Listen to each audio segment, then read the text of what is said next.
en los últimos días es un ir y venir de titulares que dicen que Bergoglio de verdad está muerto. Que es solo cuestión de tiempo que lo anuncien. Solo que el Vaticano está esperando la fecha indicada o ideal para proclamar su muerte. Y queridos amigos, de esto se ha hecho eco el general Damián. ¿Se puede dar la fecha de esta grabación? Sí. Febrero sí. 28. Yo creo que ya el Papa está muerto entre 7 días a una semana. Lo que pasa es que los papas no pueden darse el lujo de morirse el día que Dios los manda. El problema es que en hacer esto, lamentablemente, se ha equivocado. Y digo lamentable porque lo considero un maestro. Sus análisis geopolíticos y de tácticas militares son muy interesantes. Pero, ¿qué sucede cuando las creencias religiosas se entrelazan con la geopolítica? ¿Y qué pasa cuando figuras influyentes como el general Damián abordan temas geoeclesiásticos con una perspectiva que puede ser engañosa? Hoy vamos a desentrañar los misterios detrás de las palabras y aclarar conceptos erróneos sobre el Vaticano y la Iglesia Católica. Comencemos. El general Damián es un experto en geopolítica. Con sus palabras ha generado debate y controversia, especialmente al abordar la muerte del buen Papa Francisco y la validez de su sucesión. Recuerden que le dejaré el link del video en la caja de comentarios. Desde nuestra perspectiva católica creemos que la renuncia de Benedicto XVI es la clave. Creemos que hay varias pruebas objetivas de que fue inválida y que el pontificado de Francisco es ilegítimo. Pero, ¿qué hay detrás de esta afirmación? ¿Y cómo responderemos a la crítica del general Damián? En este video vamos a analizar punto por punto las afirmaciones del general Damián, desde la influencia cultural hasta la interpretación bíblica. Sin más, comencemos. Hola, yo soy Javier Suárez, únete al canal y deja tu opinión en la caja de comentarios. Vamos a desentrañar los misterios detrás de las palabras del general Damián y a ofrecer una visión más precisa sobre el corazón de la Iglesia Católica.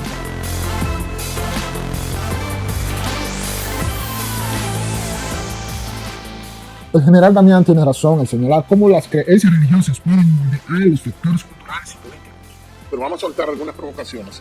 Cómo la religión es un elemento cultural, civilizatorio y político. Claro. Aquí el mundo está atento a cuál va a ser el cambio político en el Estado Vaticano. Eso es una institución política que tiene participación en el mundo entero, y como tarea le voy a dejar leerse a La Mujer y el Dragón, capítulo 12 del libro de Apocalipsis o Revelación. Esto es especialmente cierto en el caso del catolicismo. Y es que ningún ateo puede negar ser católico cultural, si ha crecido toda su vida en Europa o en América. La Iglesia Católica, con su sede en el Vaticano, es un actor político influyente en el escenario global. Su participación en la diplomacia internacional y su papel en la promoción de la paz son ejemplos de cómo la religión puede influir en la política. Sin embargo, es importante distinguir entre la influencia cultural y política del catolicismo o las interpretaciones personales o cegadas que pueden surgir al abordar temas religiosos. El general Damián utiliza Apocalipsis 12 o 13 para criticar la Iglesia Católica, pero esta interpretación no refleja el contexto tradicional católico en la tradición católica. Este pasaje se entiende en un contexto más amplio de la lucha entre el bien y el mal. Veamos qué nos dice el general Damián. Y esa herida mortal que menciona Apocalipsis, no recuerdo que dice que fue sanada, creo que el mismo 12 o 13, es reparada por Benito Mussolini, el duce en Italia, el 9 de febrero de 1922, por el acuerdo por el Tratado de Letrán. La Iglesia Católica ha interpretado este pasaje como una metáfora a la lucha espiritual, no como una crítica directa a eventos históricos específicos. Y es por esto que es importante considerar el contexto histórico y teológico al analizar los textos bíblicos. El general Damián también menciona que Francisco es el primer papa jesuita. Esto es cierto, pero es importante entender el contexto histórico y la misión de los jesuitas. El primer jesuita que llega al papado. Suena extraño, a mí me sorprendió, porque la orden de los jesuitas, creada por San Ignacio de Loyola, Santiñás de Loyola, y estatuye un general como líder de la orden. Por eso, ¿qué dice Napoleón de los jesuitas? Los jesuitas no deben ser vistos como señores de sotana, sino como soldados, porque esa es una orden militar de la Iglesia Católica. Amigos, los jesuitas son conocidos por su compromiso con la educación y la evangelización. Aunque tienen una estructura disciplinada, su enfoque principal ha sido siempre el servicio y la espiritualidad, no el militarismo. Aquí también el general Damián, hablando sobre la Capella Sistina, comete otro error.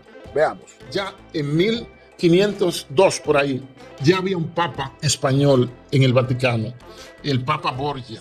Alejandro VI, el que construye la Capilla Sixtina, porque es contemporáneo de Miguel Ángel, esa gente.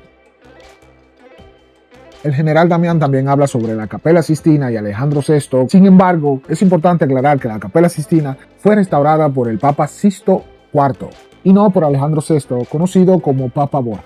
Alejandro VI de la familia Borja tuvo un impacto significativo en la arquitectura y el arte del Renacimiento, pero no en la decoración de la Capella Sixtina. Cuando el general empieza a hablar de Napoleón, Pío VIII y el Tratado de Letrán, también comete otros errores. Veamos. Y que Napoleón, en 1879, Napoleón agarra y manda al general Berthier a apresar al Papa, a los aposentos papales, y se lo llevan preso a un arresto domiciliario a París. Ahí le quitan los estados pontificios al papado.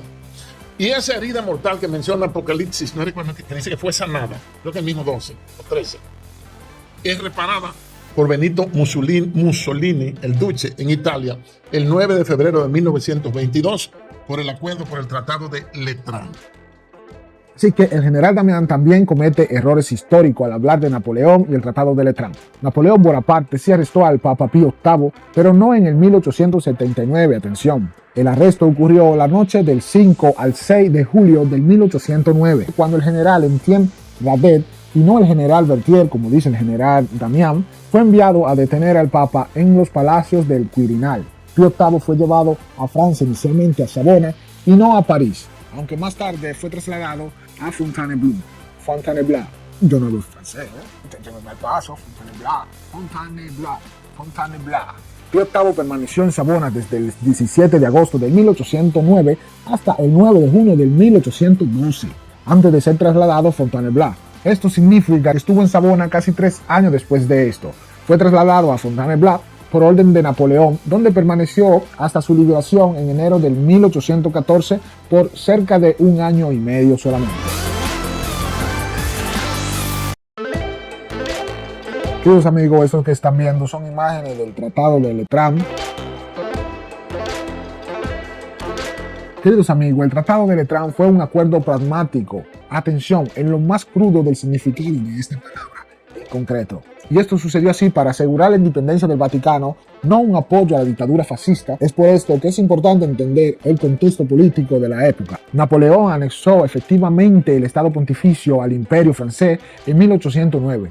Lo que significó la pérdida temporal de la soberanía territorial del Vaticano. Queridos amigos, pero ¿cómo se tienen que interpretar los pactos de Letrán? La firma de los pactos de Letrán por el Vaticano no debe interpretarse como un apoyo directo a la dictadura de Mussolini. Fue más bien un acuerdo pragmático para resolver la cuestión romana y asegurar la independencia del Vaticano en un contexto político delicado. El Vaticano buscaba proteger sus intereses religiosos y políticos, no necesariamente apoyar la ideología fascista.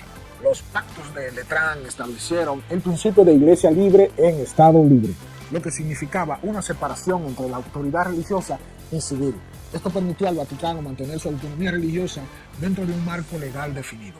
Aunque el concordato incluía compromisos como la prohibición del clero de participar en política y el juramento de la lealtad al Estado italiano, estos acuerdos no implicaban un apoyo directo a la dictadura. Más bien eran condiciones para asegurar la coexistencia pacífica entre el Estado y la Iglesia. Visto los puntos anteriores, todo hace pensar que, más que un tratado mutuo de acuerdo, era un hecho necesario para permitir la sobrevivencia y no ser aplastada por la dictadura militar. La Iglesia no se empeñaba a ser un aliado de la dictadura, ni tampoco firmaba un acto de enemistad, lo que hubiera sido fenomenal si se hubiera querido acabar con la Iglesia en ese entonces. El Vaticano firmó para recuperar el Estado y mantener su neutralidad. Pero quien conoce la historia saben que o los papas o trámite los obispos, la Iglesia siempre intentó salvar las vidas posibles. Me refiero a los hebreos en ese entonces. El general Damián se cuida mucho de no abordar lo que pasó luego de firmar este tratado. Sin embargo, lo que pasó luego en Italia por parte de la dictadura fue que se le prohibió educar a los jóvenes a la Iglesia y la dictadura mandó a cerrar todas las asociaciones católicas. Entonces la dictadura pasó a ser la protagonista en la educación de los jóvenes. En Apocalipsis 13 no hay una conexión directa entre el Estado Vaticano o Napoleón. En la interpretación tradicional de la Iglesia Católica no interpreta estos pasajes en relación con eventos históricos específicos, como el arresto de Pío VIII o el Tratado de Letrán. Esta relación son hechas por protestantes como el general Damián con el objetivo de querer hacer ver mal a la Iglesia Católica. El general Damián también asoció estos eventos como una herida mortal.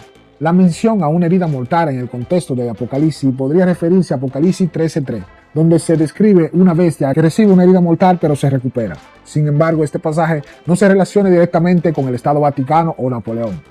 El general Damián dice también que los papas se llevaron bien con las dictaduras o con los dictadores. Ahora bien, la Iglesia Católica hizo concordar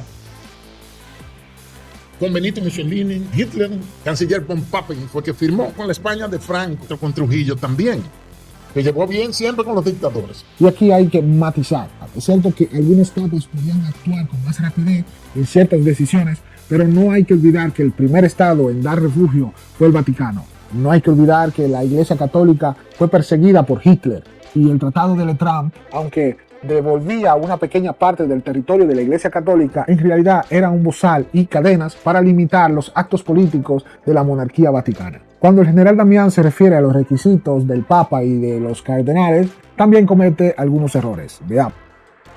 Tú eres primero sacerdote, después puedes ser presbítero, después eres obispo y puedes ser cardenal. Hay 252 cardenales en este momento, 28 de febrero, en la curia romana, en la clerecía, en el organismo político vaticano. De los 252, hay 318 que son electores. ¿Por qué son electores? No basta con ser cardenal, sino el que tiene más de 75 no califica para elegir. Es decir, que hay más requisitos y más pasos que agotar que para ser papa. Para ser papa, ¿qué dice el derecho canónico? Ser varón y ser bautizado. Aquí el general Damián dice muchos datos inexactos, como la edad de los cardenales electores, dice 75, cuando en realidad son 80. Luego el general da una cifra de 318 cardenales, no sé de dónde. A la fecha del 2025, el Colegio Cardenalicio de la Iglesia Católica está compuesta por un total de 252 a 256 cardenales, dependiendo de la fuente consultada. Es cierto que para ser papa se necesitan dos condiciones: ser católico bautizado, esto en la teoría, pero en la práctica es muy difícil que un munus petrino sea realenguizado al primero que pasa. Hermanos, el magisterio católico, cuando formula sus reglas, la hace con precisión milimétrica y hay que estar muy preparado en apologética para discutir con un católico que sí conoce su fe. Un ejemplo está en que los protestantes debaten y critican con los católicos por tener cardenales, los cuales no están en la Biblia. Y esto es cierto. Lo que yo no entiendo es que esta figura es una simple dignidad honorífica y no una orden sacramental. Pero ¿por qué tienen tanta dificultad en entender esto? Entonces es importante aclarar que los cardenales son obispos destacados que asesoran al Papa y no se trata de otro tipo de orden sacramental. Por lo visto, nuestro general tiene un poco de confusión. ¿O será que quiere confundir? Primeramente, el general Damián separa el sacerdote del presbítero, cuando en realidad son sinónimos. Mejor dicho, pudiéramos decir que existen los sacerdotes presbíteros y los sacerdotes obispos.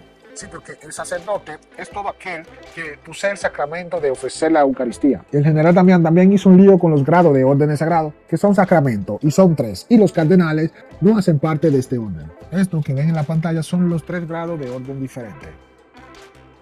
Muchos al ver este video del general Damián no se dieron cuenta una sutil crítica al bautismo infantil que hizo. Veamos. Y tener un mínimo de 35 años, aunque en el año 1200 y pico ordenaron un niño de 12 años, como papa. Es decir, todos los bautizados, porque te agarran y te bautizan antes, y retomo el tema tuyo del agnosticismo, antes de tú poder escoger lo que tú vas a hacer, te bautizan y ya la Iglesia Católica, yo te he registrado como católico, yo soy protestante. El general Damián critica el bautismo infantil, argumentando que la Iglesia Católica no permite la elección personal. Sin embargo, la tradición católica defiende el bautismo infantil basándose en la Biblia y la tradición patrística. La Gran Comisión de Mateo 28, 19 al 20. Mateo 28, 19, 20 dice: Id pues, y haced discípulos a todas las naciones, bautizándolos en el nombre del Padre y del Hijo y del Espíritu Santo. Esto incluye bautizar a todas las naciones sin especificar edades. Además, la Biblia recomienda bautizar toda la casa o familia, lo que sugiere que el bautismo no está limitado a los adultos. Y aquí queremos desafiar al general Damián, con todo respeto, en encontrar un versículo bíblico que prohíbe específicamente el bautismo a los niños y a los bebés. Y es que, queridos amigos, la Iglesia Católica ha interpretado la práctica del bautismo infantil como una forma de iniciar a los niños en la fe desde el comienzo de sus vidas, basándose en la tradición apostólica y patrística, algo que los protestantes no tienen porque ellos son solo biblia. El general Damián, como muchos protestantes, defienden el bautismo de adulto criticando el bautismo infantil. Sin embargo, esta crítica a menudo se basa en una interpretación selectiva de la Biblia. Pero un dato curioso es que el general Damián nunca critica el bautismo infantil en otras denominaciones protestantes, como los presbiterianos o los luteranos, lo que sugiere una crítica selectiva hacia la Iglesia Católica. Luego el general Damián sigue dando datos totalmente erróneos sobre el papado. Dice que en el 1200 se eligió a un niño como papa. Esta que están viendo una lista de 18 papas que pasaron entre el año 1200 al 1300 con sus respectivas edades. No hay evidencia histórica que sugiera que en el año 1200 fue ordenado un niño como papa. Sin embargo, hay un caso notable en la Iglesia Católica que podría estar relacionado con esta afirmación. El de Benedicto IX, quien fue papa en 3 ocasiones. Benedicto IX fue nombrado papa a una edad muy temprana, probablemente alrededor de los 20 años. Y las afirmaciones de que Benedicto IX fue elegido papa a los 12 o 11 años es considerada por los mayores expertos como un error. Ahora que vimos algunas de las interpretaciones del general, queremos agregarle un dato objetivo. ¿Y por qué no? Informaciones que él mismo ha dicho que está estudiando. Sí, porque veremos el derecho canónico y por qué el Papa Francisco, el actual Papa Francisco, en realidad es un antipapa. Padre Santo Javier, ¿qué está diciendo? Amigo, la connotación del término antipapa a menudo es alterada o asociada a una ofensa. Sin embargo, en la historia de la Iglesia hemos tenido antipapas muy buenos. Pero, ¿qué quiero decir con este término? Un antipapa es una persona que se opone al obispo de Roma, legítimamente elegido, y pretende usurpar sus funciones y poderes. Esta posición puede surgir por discordancia doctrinal, injerencia política o doble elección, y no necesariamente implica una oposición a la fe católica en sí, aunque diría yo que el papado de Bergoglio sí ha sido un ataque a muchas de las cosas de fe que tradicionalmente se creen. Y es que es increíble en este papado como en varias celebraciones de sacerdotes y obispos la palabra Cristo no sea presente y en su lugar optan por poner una mucho más amnótica, diría, como la palabra luz o en italiano luce. De hecho, no quieren imponer una mascota con este nombre. Pero volviendo al tema, el antipapismo es más bien una disputa sobre quién tiene la legitimidad para ocupar el cargo papal. A lo largo de la historia, la Iglesia Católica ha reconocido varios antipapas, siendo el primero Hipólito de Roma. En síntesis, un antipapa es una persona elegida como papa en la Iglesia Católica según un procedimiento diferente a lo previsto por el derecho canónico. Y adivinen qué, estos requisitos son lo que exactamente Bergoglio no llena. Queridos amigos, voy a ser breve porque este tema es amplio y mi canal está lleno de varios videos sobre cada uno de estos motivos. Señor General Damián, la ambigüedad del papado emérito le debe hacer parar las antenas, ya que en realidad esto no es más que otra forma de decir sede impedida, donde el Papa reinante está limitado. Esto quedó claro cuando la Santa Sede le respondió a una señora en una carta inédita enviada por Benedicto XVI en noviembre del 2021, donde se le identificaba como sumo pontífice, título reservado exclusivamente al Papa reinante. Ahí tienen en pantalla la carta. Benedicto XVI no abdicó, sino que su autoexilio en una sede impedida, véase el decano 412, declarando su renuncia de manera diferida al ministerio, o sea, al ejercicio práctico del poder, y sin ratificar nada después de las 20 horas del 28 de febrero del 2013, y es que para abdicar verdaderamente habría tenido que hacer lo contrario, renunciar al munus petrino, el título divino y de manera simultánea. Luego tenemos el conclave ilegítimo que eligió a Bergoglio. ¿Por qué decimos que es ilegítimo? Pues porque otra vez fueron violadas las reglas que regulan el conclave, la Universi Dominici Gregi y la modifica del munus propio de norma non nulla hecha por Benedicto XVI. En este mutuo propio de Benedicto XVI se le otorga libertad a los cardenales de anticipar el conclave antes de los 15 días previstos. Y esto solo si están todos los cardenales presentes. Y adivine un poco, General Damián, faltaban 2 cardenales. Uno que estaba enfermo y otro que tenía unos problemas legales. Entonces aquí se trataba solo de esperar el tiempo necesario y empezar sin ello de forma legal. Pero en el afán de poder nombrar a Bergoglio en una fecha masónica, así el 13 del 3 fue la iniciación de Bergoglio. Hay otros detalles como, por ejemplo, la votación que debía ser 4 y se hicieron 5, la falta del escudo papal de Benedicto XVI para ratificar una sucesión, pero estos son datos menos objetivos. Así que llegamos finalmente a la declaración, un acto genial de Benedicto XVI para cismar los modernistas masones de la iglesia, no sin antes sacrificarse por ella.